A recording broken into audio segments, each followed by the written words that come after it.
सुरेश ओबरॉय जी इस वक्त हमारे साथ जुड़ चुके हैं। सुरेश जी, धर्मेंद्र युग का अंत हो गया। धर्मेंद्र जी अब हमारे बीच नहीं रहे। बहुत दुख की बात है। End of an era, end of an he man era, the most respected loved artist हमारे एंड मोस्ट टैलेंटेड आर्टिस्ट हमारे, सबको प्यार देने वाले, सबको प्यार करने वाले नेक इंसान। आपने बिल्कुल ठीक कहा सुरेश जी। अभी कुछ देर पहले हमारे साथ कुछ और जो आपकी फिल्म इंडस्ट्री से जुड़े हुए थे वो बता रहे थे कि सिर्फ अपने ही नहीं, मतलब अगर इतना स्टारडम उनको मिला या ये हीमैन के जो खिताब उनको दिया गया, सिर्फ एक रोल बतौर नहीं बल्कि अपने से छोटे जो आर्टिस्ट हैं उनका भी किस तरह से ख्याल रखते थे, उनकी पेमेंट से लेकर खाने से लेकर कि अगर नहीं मिलता था तो वो शूटिंग रोक देते थे। यही तो कह रहा हूँ कि सारी इंडस्ट्री उनकी इज्जत करती थी। प्यार से ज्यादा इज्जत इतनी थी इनकी कि इज्जत पाना कोई मामूली बात नहीं। बिल्कुल इज्जत पाई उन्होंने, अपने बॉडी का ध्यान रखा, अपनी स्पीच का ध्यान रखा। एंड में जब आखिरी मेरी मुलाकात हुई थी तो स्पिरिचुअली बहुत इंक्लाइंड थे, तो मुझसे ब्रह्मा कुमारी के कुछ टेप सॉन्ग हुआ है रिकॉर्डेड, और उनके फंक्शन में भी आए थे। और जब भी उनके मतलब पाँव के मैं तो ये एक आर्टिस्ट है जिनके मैं पाँव भी छूता था, तो जब भी उनको मेरे पहना मिलता था इतना अच्छा मिलते थे प्यार से। उन फीलिंग आती है ना, वार्मथ। बिल्कुल आर्टिफिशियल वाली बात ही नहीं थी उनकी, मुझे दिल की आती। सुरेश जी, शायद ये इसलिए भी सर कि वो खुद उन्होंने वो संघर्ष देखा है, एक छोटे से गांव से आना, किसान परिवार से आना, वो सपना देखना कि मैं हीरो बनूंगा, लेकिन एक टैलेंट हंट जिससे गुजरते हैं और फिर पीछे मुड़कर नहीं देखते हैं। ये भी सही बात तो सही है आपकी। इतनी छोटी जगह से आना और बड़े बड़े एक्टर्स के सामने लोग वैसे नर्वस हो जाते थे, लेकिन इनके अंदर कॉन्फिडेंस था ना, सेल्फ कॉन्फिडेंस, वो दिखता था चेहरे। अभी इतनी हीमैन पर्सनालिटी जब कॉमेडी कर सकती है तो इमेजिन करिए टैलेंट का उनका कितना लेवल होगा। आपने बिल्कुल ठीक कहा सर। और हम तो उनको पर्दे पर या इस तरह से उनको जानते थे, लेकिन आपने वैसे भी उनके साथ काफी वक्त बिताया है। कभी अपनी राजनीति, क्योंकि उनका राजनीतिक करियर बड़ा छोटा रहा, उन्होंने कहा कि ये इसकी ABCD मैं नहीं जानता, ये मुझसे गलती हो गई, ये मुझे रास नहीं आई, फिर उन्होंने कभी दोबारा नहीं चुनाव लड़ा। लेकिन कभी इस तरह के किस्से या कभी कुछ इस तरह की बातें शेयर करते रहे हूँ आपसे कुछ और कहते रहे हूँ, आपके मुंह में मुस्कान आ गई ये कहते हैं? नहीं, मैं कह रहा हूँ कि मुझे सिर्फ एक ही बार उन्होंने हंस के कहा था तो मुझे उनकी याद आ गई। बोले मैं यार इमोशनली ब्लैकमेल हो गया, इस चक्कर में मेरे को आना नहीं। मुझे याद कर रहा था कैसे बोलते मुझे, इसलिए मैं हद तक मैंने बोला था इमोशनली ब्लैकमेल। नहीं पसंद था उनको, वो एक्चुअली वो उनको सूट भी नहीं करती थी रात। वो अपने एक पर्सनालिटी थे, मतलब बड़े दिल वाले, बड़े किसी का कुछ बुरा नहीं करना किसी के बारे में बुरा बात। आज तक कभी जब भी उनसे मिलो मुझसे तो बस स्पिरिचुअलिटी की बात करते थे।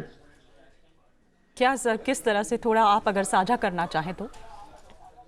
स्पिरिचुअल चीजें जैसे ब्रह्मा कुमारी के यहाँ मैं जाता हूँ, और जो हम लोग हमारे पॉडकास्ट हमारे यूट्यूब में होते हैं उसकी डिस्कशन करते थे लाइफ के बारे में, और उनकी उर्दू, उनका तलफ़्फ़ुज़, उनकी शायरी,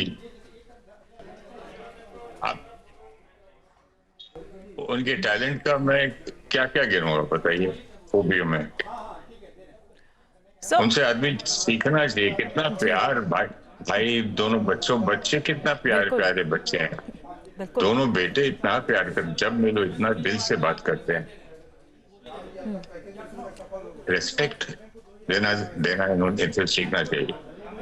अच्छा सर, एक किस्सा मैं यहाँ आपसे शेयर करना चाहूँगी क्योंकि उस इंटरव्यू में खुद वहाँ पर मैं भी मौजूद थी। तो कई बार कुछ ऐसे इंटरव्यूज़ रहे जहाँ पर उन्होंने थोड़ी सी नाराज़गी भी व्यक्त की। उन्होंने कहा कि अमिताभ बच्चन से जैसे अगर कंपेयर किया जाता है, ये ठीक है कि उस कद के रहे, लेकिन उस तरह का दर्जा वैसा नहीं मिल पाया। इतनी फिल्मों में काम किया लेकिन कोई फिल्म फेयर पुरस्कार नहीं जीता, कोई राष्ट्रीय इसकी एक टीस थी। वो बताते थे कई बार अपने उस इंटरव्यू में।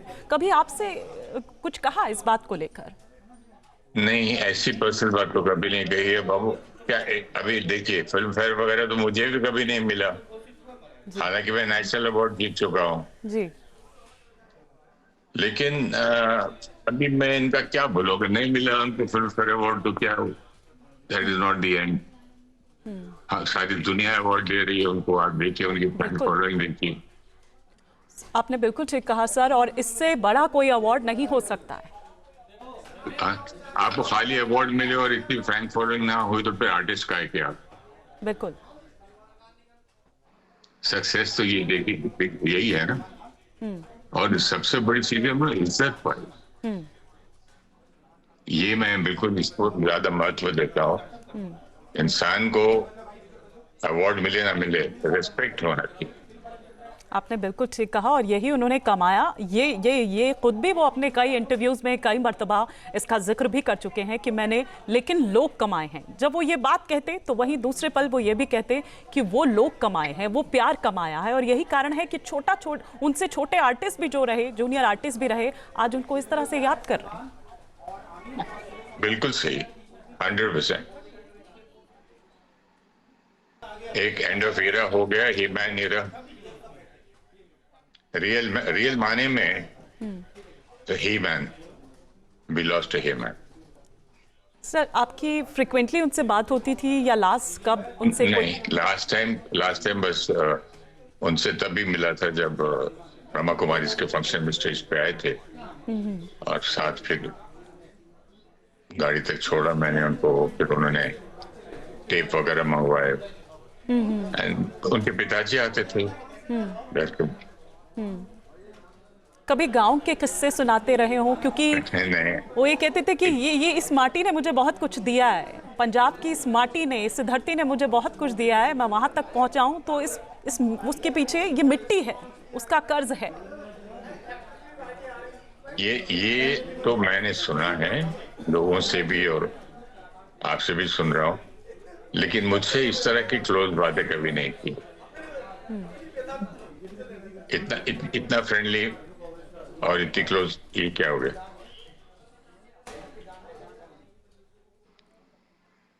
हेलो जी सर, हम आपको सुन पा रहे हैं लेकिन आपका फ्रेम चला गया है। हम नहीं, आ गया। जी वो जी बीच में सारे फोन बहुत आ रहे हैं ना आज, जी जी जी। इसलिए। तो सर, आज उनके परिवार से या किसी से कोई बात हो पाई आज आपकी? आज आपको कैसे नहीं, पता चला? मैं बॉम्बे में नहीं हूँ। आज आपको कैसे पता चला? ये न्यूज से आप लोग के मैसेजेस आए कि प्लीज कॉल, प्लीज कॉल। जी जी जी। तो मैंने बोला इतने सारे आज कहाँ से ये फोन आ रहे हैं? तब TV9 ने बताया था। जी।